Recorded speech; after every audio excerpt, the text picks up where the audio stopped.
Então, bom dia. Abram os livros na página 189. Nós temos uma atividade. Na aula passada, eu expliquei a vocês o que era aposto. Disse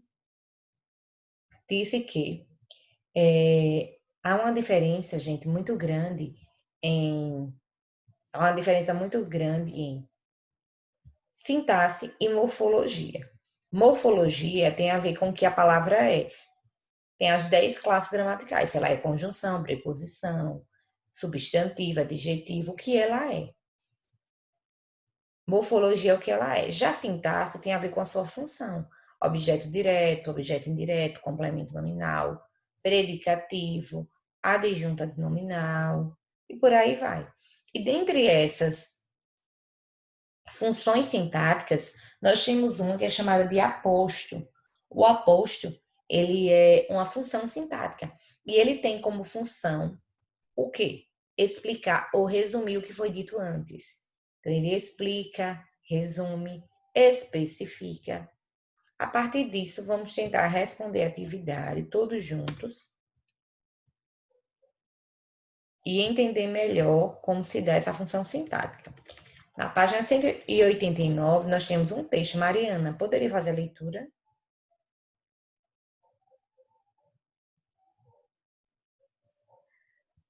Há muitos anos, o rio Iguaçu corria livre, sem corredeiras nem cataratas. Em suas margens habitavam índios caiganques que acreditavam que o grande pajé M'Boy era o deus serpente, filho de Tupã. Ignobe, cacique da tribo, tinha uma formosa filha chamada Naipe, que iria ser consagrada ao culto do deus M'Boy. Torabá, jovem guerreiro da tribo, se enamorou de Naipe e, no dia da consagração da jovem, os dois fugiram para o rio, que os chamavam Tobara, Napi, venham comigo. M'Boy, furioso pela fuga, penetrou nas entranhas da terra e, retorcendo seus músculos, provocou desmoronamentos que foram caindo sobre o rio, formando os abismos das cataratas. Envolvidos pelas águas, os dois caíram de grande altura.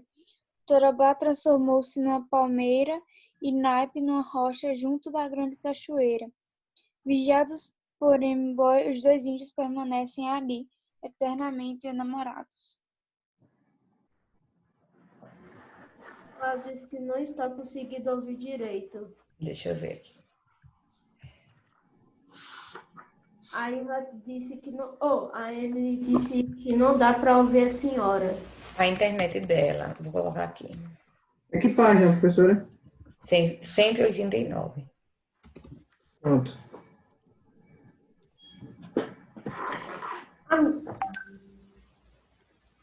Não, foi a Emily disse que a Ivan mandou dizer que a Ivan não está ouvindo. Eu vi, Matheus.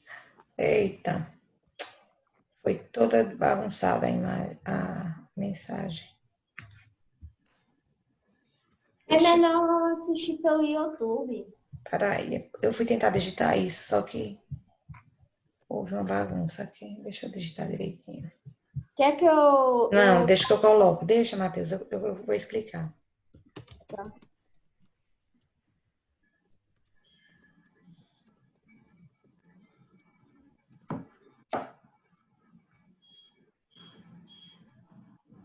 Pronto. Sim, então, a partir do texto que Mariana fez a leitura, nós temos qual é a finalidade desse texto? Primeira questão. A finalidade... Acho que é para falar da tribo. Da tribo, ela tem a finalidade. Eu só vou dar uma dica, explica a origem de algo.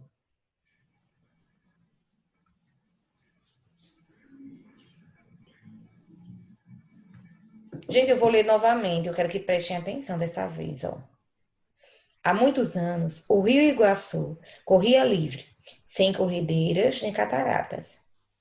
Em suas margens habitavam índios caigangues. Gente, áudios desativados. Deixa eu desativar o áudio aqui. E eu quero que prestem atenção, senão eu vou perguntar exclusivamente a uma pessoa. Se eu perguntar e não responder, eu vou começar a tirar nota. Tem que tentar prestar atenção no texto. Vou iniciar e tentem refletir sobre o que o texto fala. Há muitos anos, o rio Iguaçu corria livre, sem corredeiras nem cataratas. Em suas margens habitavam índios caingangues, que acreditavam que o grande pajé M'Boy era o deus serpente, filho de Tupã. Ignobe, cacique da tribo, tinha uma formosa filha, chamada de Naipi, que iria ser consagrada ao culto do deus M'Boy. Tarobá, jovem guerreiro da tribo, se enamorou de Naipi, e no dia da consagração da jovem, os dois fugiram para o rio, que os chamava. Tarobá, Naipi, venham comigo. M'Boy, furioso pela fuga, penetrou nas entranhas da terra e, retorcendo seus músculos, provocou desmoronamentos que foram caindo sobre o rio, formando os abismos das cataratas. Envolvidos pelas águas,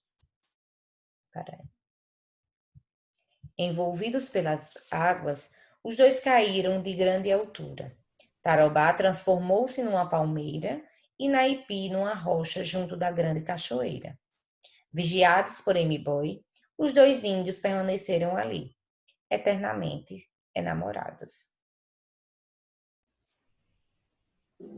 E aí, 8º ano? Isso é uma lenda, certo? É uma lenda, porque explica o surgimento de algo que nós conhecemos e não tem explicação. Então, é uma lenda baseada em uma tribo. Mas é uma lenda que conta o surgimento de quê? Cataratas do Iguaçu. Das cataratas do Iguaçu, certíssimo. No início, na primeira linha, nós temos Rio Iguaçu. E depois fala que eles viraram, um virou a palmeira e Naipi virou uma rocha. E eles ficaram ali junto da grande cachoeira. Então, os dois juntos formaram as cataratas do Iguaçu, através da fúria do deus M'Boy, né? Do pajé M'Boy. Então, explica a origem das cataratas do Iguaçu.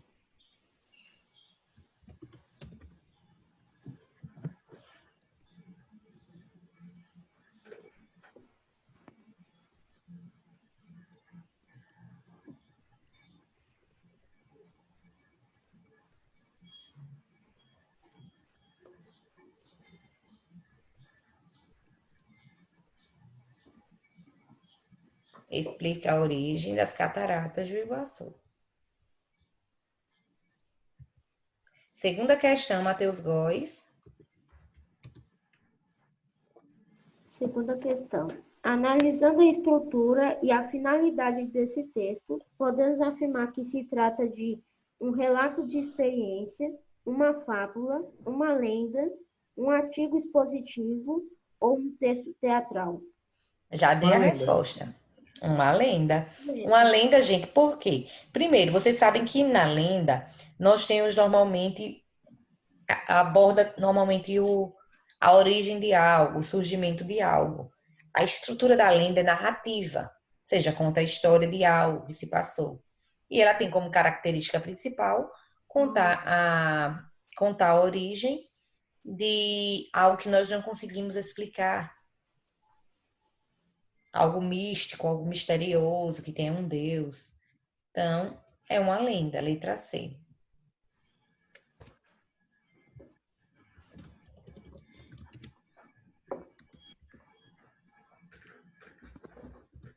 Terceira questão. Luciano.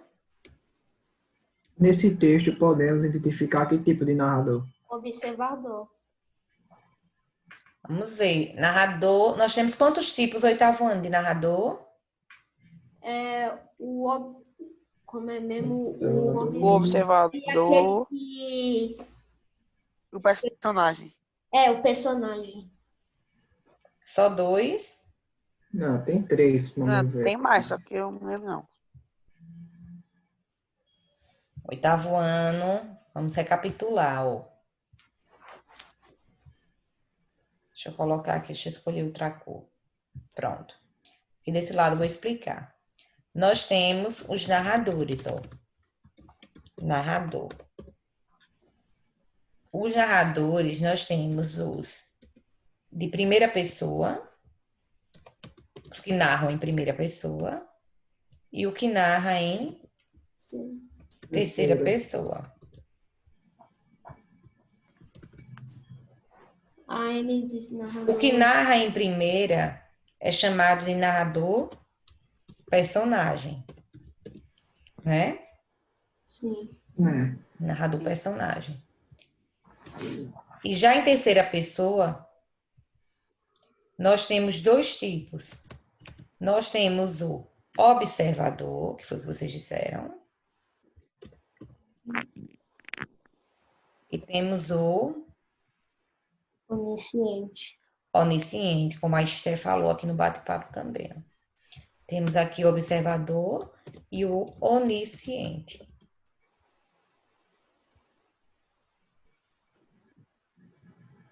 O narrador personagem é aquele que faz o quê?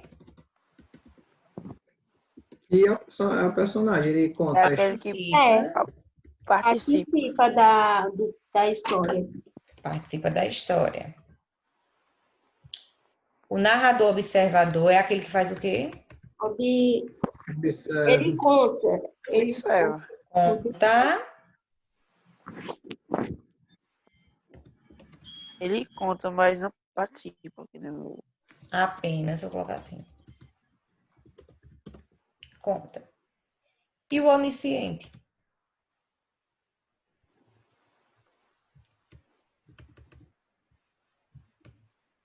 É aquele que conta e sabe o que o personagem está pensando, gente.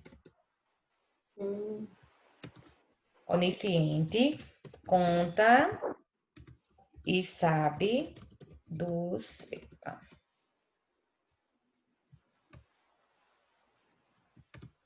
E sabe dos sentimentos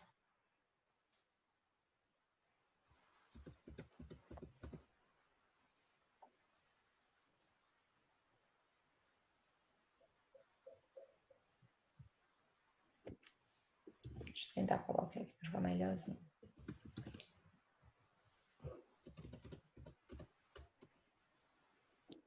Então, nós temos o observador, que apenas conta a história, o onisciente, que conta e sabe dos sentimentos de quem? Dos personagens.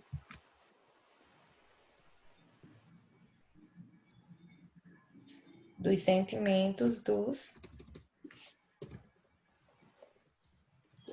personagens. Pronto, então deixa eu só organizar melhor aqui. Colocar os quadradinhos.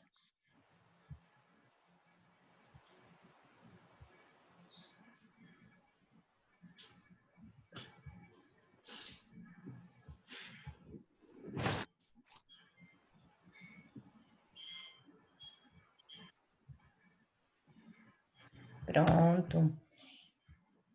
E colocar as setas. Então, nós temos narrador em primeira e narrador em terceira pessoa. Em terceira pessoa, nós temos quantos? Dois. O observador e o onisciente. Sim. O observador apenas conta a história. O onisciente, ele conta e sabe dos sentimentos dos personagens. Em primeira pessoa, nós temos apenas um, que é o personagem. O narrador, o personagem faz o quê? Participa da história. História. Pronto. Essa é a divisão sobre os narradores. Ó. Vamos agora tentar descobrir o do texto. Primeiro, o texto é em primeira ou em terceira pessoa?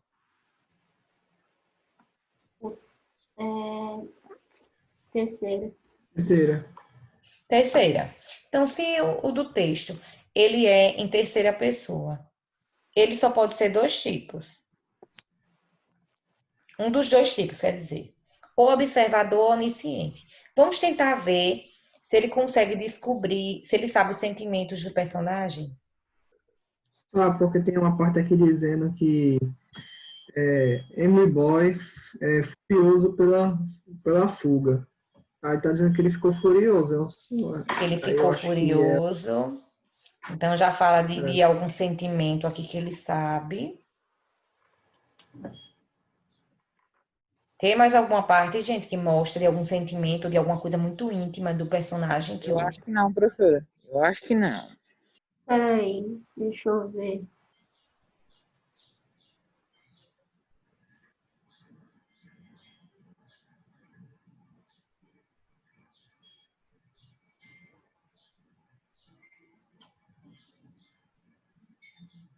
Observe que no final mesmo, na última linha, temos assim, ó. Vigiados por M-Boy, os dois índios permaneceram ali, eternamente enamorados. Então, observe que o narrador, ele sabe do que os personagens sentiam. Ele sabe que o M-Boy ficou furioso e ele sabe que os índios, é Tarobá? Deixa eu ver. Tarobá e Naipi eram enamorados, ou seja, eram apaixonados um pelo outro. Então, é um narrador de que tipo? Se ele sabe, Onisciente. onisciente. Narrador onisciente. Narrador em terceira pessoa.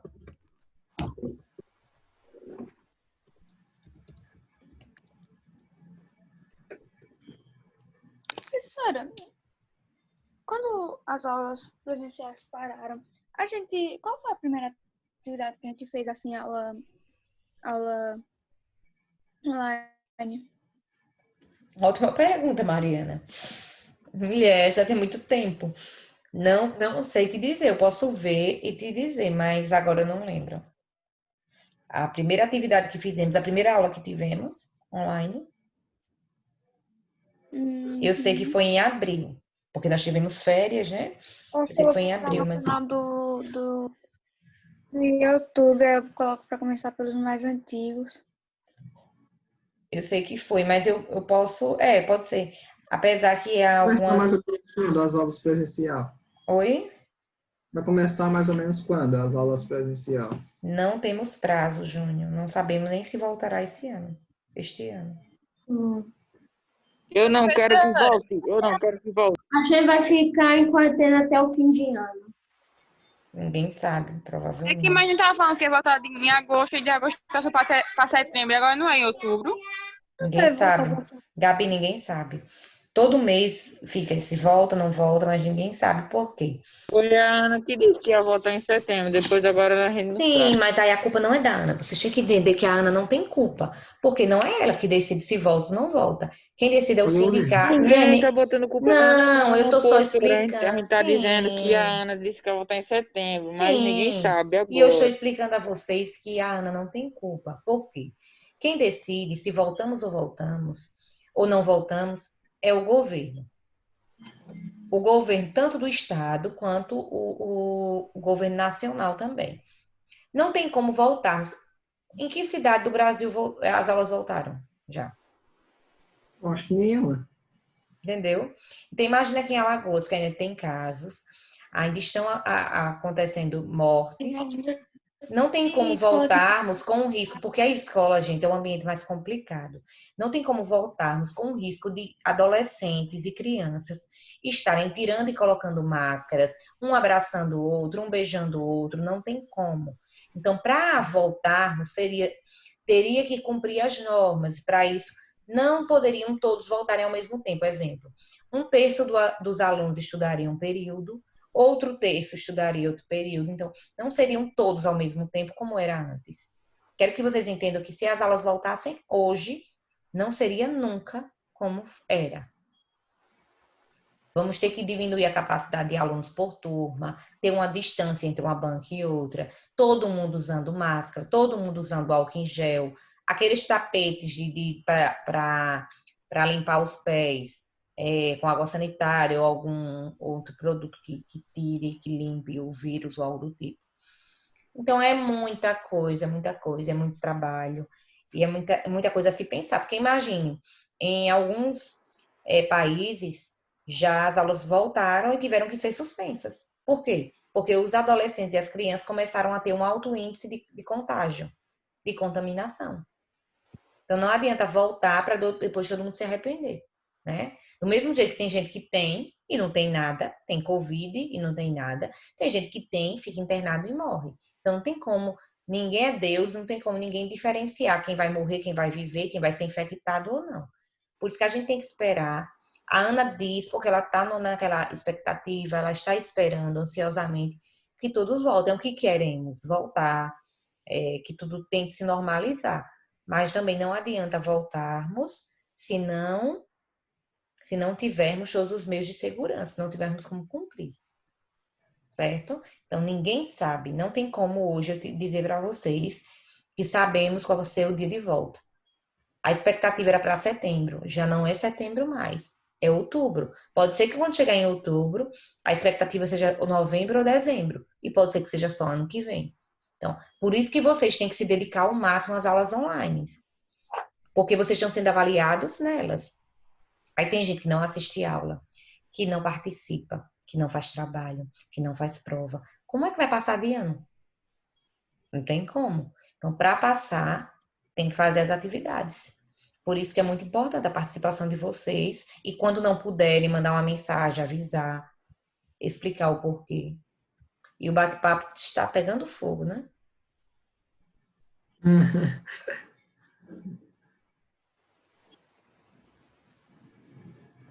É verdade, Esther. Diz que em algumas crianças e adolescentes está aparecendo também um, eles estão estudando se está desenvolvendo uma síndrome e tudo. Porque, gente, ninguém sabe. É tipo, Hoje, em mim oi, agora. é Sim. tipo, é tipo o mosquito da dengue.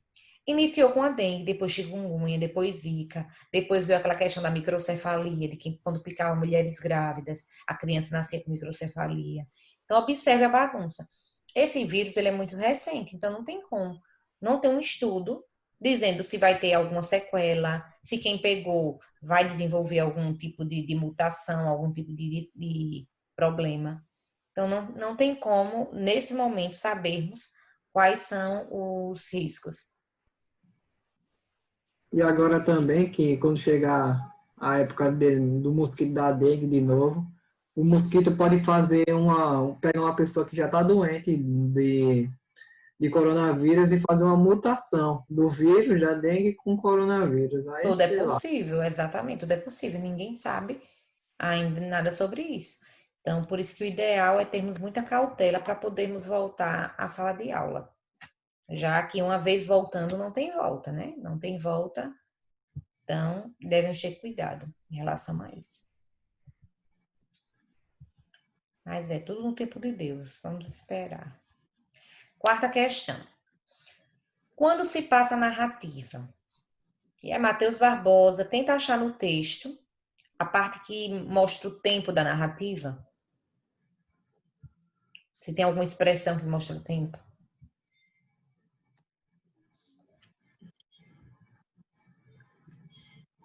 Alô, som, alô, som. Oi, 1, 2. Alguém tá me Matheus. ouvindo? Estamos sim. Observe no texto se tem alguma expressão que mostra Bora lá, tempo. então. Tempo narrativa.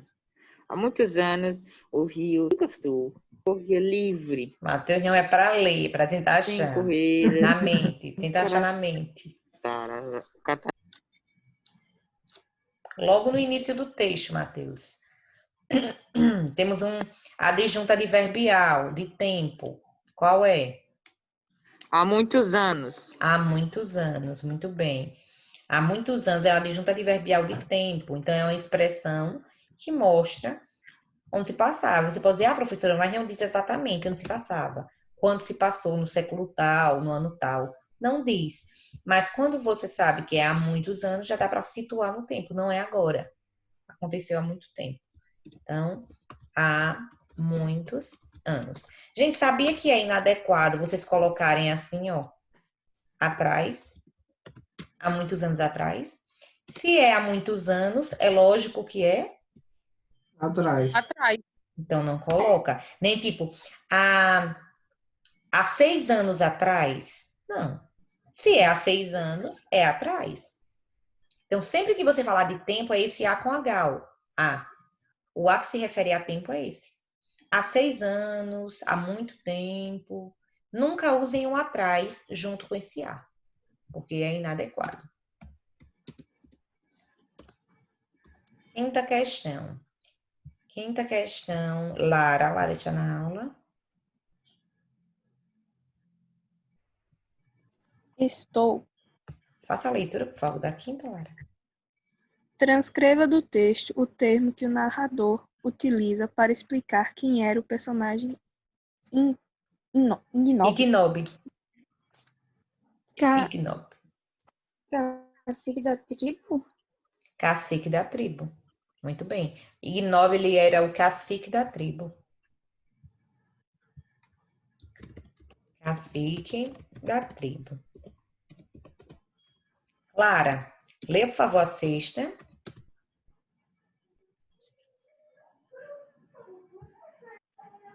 Como se classifica esse termo? Como se classifica? Vamos lá, todos voltando ao texto. E tentar achar a parte que tem Ignob. Deixa eu ver, acho que é no início do texto. No Segundo parágrafo, né? Ó, temos assim, ó, Ignob, cacique da tribo, tinha uma formosa filha. Cacique da tribo exerce que função sintática? É objeto direto, objeto indireto, complemento nominal, adjunta adverbial, adjunta de nominal ou aposto? Se ele está vinculado com vírgula, um aposto, que é informação a mais, né? É uma informação a mais. Muito bem, Gabi. E outra, você pode retirar. Se você retirar cacique da tribo, tem um prejuízo no texto? Não, porque a gente já está dizendo quem era ele. É só uma informação extra. Então, se fosse para vocês justificarem, vocês diriam aposto, porque está explicando o termo anterior, ou seja, está explicando quem é Gnob, e poderia ser retirado da frase sem prejuízo de sentido. Eu posso muito bem dizer só, Ignob tinha uma formosa filha. Quando eu disse cacique da tribo, foi só uma informação extra. Então, exerce a função de aposto. Sempre que eu falar em função, é aposto, objeto direto, objeto indireto.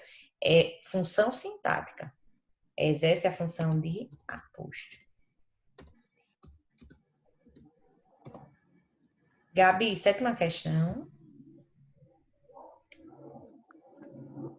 Como o narrador identificado do personagem Tarabom. Tarobá. Jovem guerreiro da tribo.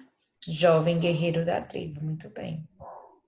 Deixa eu acrescentar aqui no aposto. Exerce a função de aposto explicativo. Que explica, né? Tem vários tipos, gente, de aposto. Só que isso não é assunto de vocês. Mas exerce a função de aposto explicativo. Jovem guerreiro da tribo.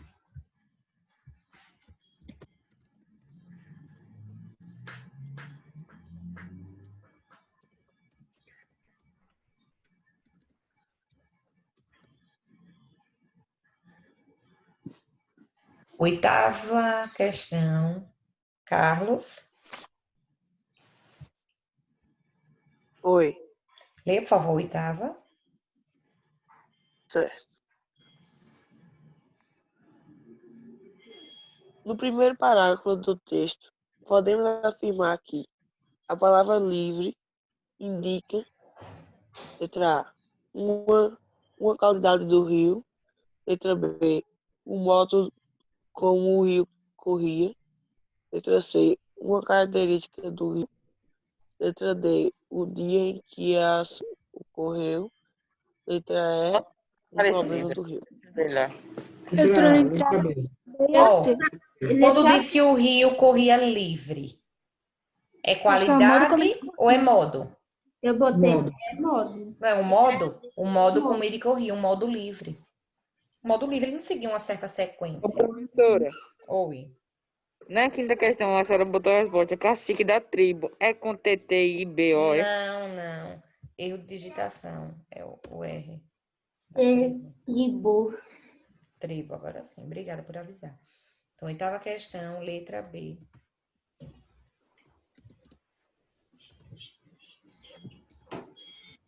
Matheus Góes, nona questão. Agora analise o segundo parágrafo. Ignobe, cacique da tribo, tinha uma formosa filha chamada Ginaip, que iria ser consagrada ao culto do deus Emboi. O termo destacado se refere a qual outro termo? Quem é que é chamada de Naipi? Famosa filha. Formosa filha, exatamente. Então, chamada de Naipi se refere a formosa filha. Nona questão, letra A. Formosa filha. Letra B.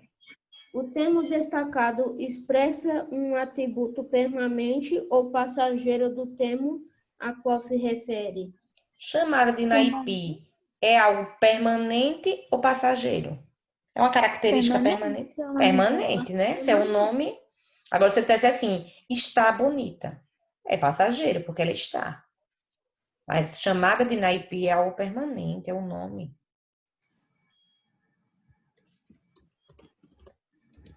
Permanente. Letra C. Como se classifica esse termo sintaticamente? Sintaticamente, exerce a função de quê? Chamada de Naipi. Sintaticamente. Gente, qual a função sintática?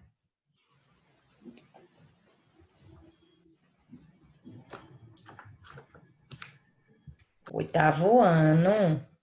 Tão simples. Qual a função sintática disso? Tem que começar a se adequar ao nome. Qual a função sintática de chamada de Naipi? Exerce que função? Função de objeto direto, de adjunta adverbial, adnominal, predicativo, aposto, vocativo, o quê?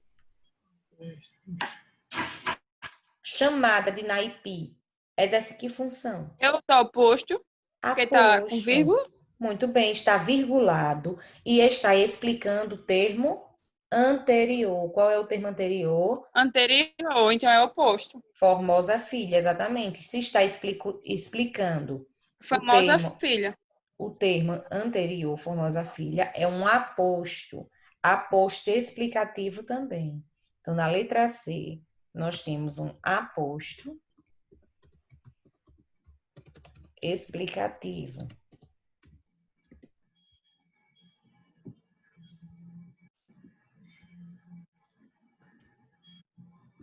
Décima questão. Pedro Lucas.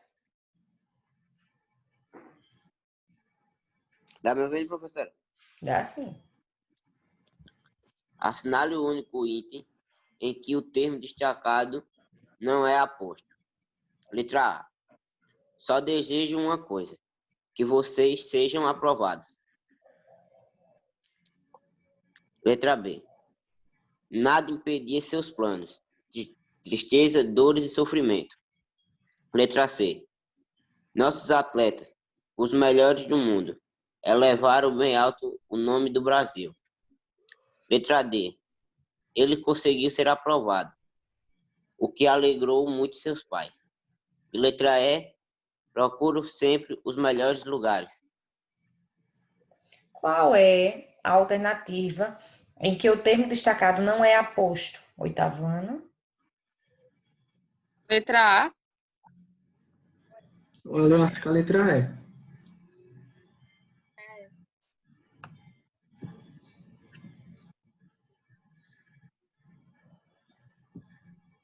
Procuro sempre os melhores. Ok. Porque tá sem vírgula. Os melhores lugares. Lugares não está explicando nada. Está sem vírgula. Não está explicando o termo anterior. Por isso que lugares não é aposto. Quem procura, procura algo. Procura o quê? Os melhores lugares. Os melhores lugares têm a função de objeto direto e não de aposto. Lugares não é aposto. Por isso que a resposta é errada. Porém, a letra A também tá sem vírgula. Mas nós temos na letra A o quê? Um recurso que eu disse que o aposto tem, que é os 2 pontos. O aposto também, Gabi, pode vir através dos 2 pontos. Ó, tipo assim, na frase. Deixa eu colocar aqui uma frase. Preciso disso.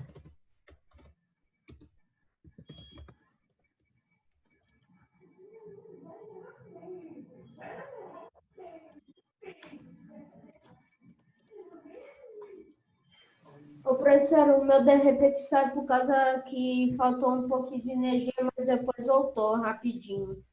Aí eu saí. Uhum. Então, preciso disso. O disso. Ó, observe os 2 pontos aqui, ó. O disso está resumindo o que você precisa? O que é que você Sim. precisa? Que você me dê um presente. Observe os 2 pontos, gente. O aposto ele tem uma característica também, que normalmente aposta de 2 pontos. Quando você diz, quero que você compre banana, maçã, morango, e coloca os 2 pontos e em seguida coloca o nome das frutas. É um aposto. Então, o aposto ele pode vir após os 2 pontos, entre travessão ou intercalado por vírgula. Por isso que na 10ª questão, a letra A é a única que não é aposto. É a única questão que não é aposto. Letra A é, cadê 10ª? Porque não está explicando nenhum termo anterior e nem está intercalado por vírgula, travessão ou 2 pontos.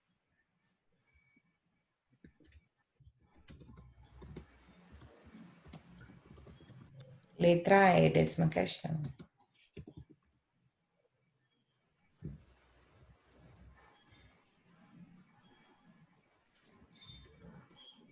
Gente, a aula já chegou ao fim, já são 10h42.